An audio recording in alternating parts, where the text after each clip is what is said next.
Miguel here with a quick video. This is on the suisaku snail catcher. I use this for my puffer.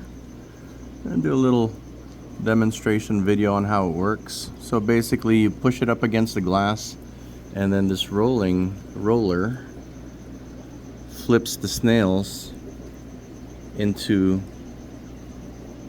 the little basket thing. This is my snail tank and this is where I breed snails for my puffer, and pretty much you just roll it on the glass like that and then it just goes up.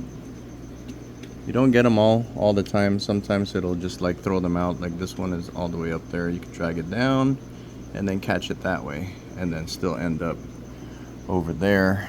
Harvest time for this tank is pretty much every morning, and then after I'm done harvesting the snails, I walk them over to my Fahaka puffer tank, which is right here.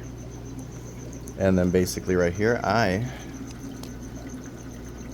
am gonna open the hatch and then just shake the snails out. And then they're gonna fall down. And my Fahaka puffer, which should be right there. Sorry about the glare. There he is. He'll be out and about to eat all of those snails just throughout the day. And then if there are any more over here, I can catch some more. But usually that should be enough for him. Also giving him bloodworms for now while he's still small. But it's a very nifty device. I like it. And then we'll just take it over here again.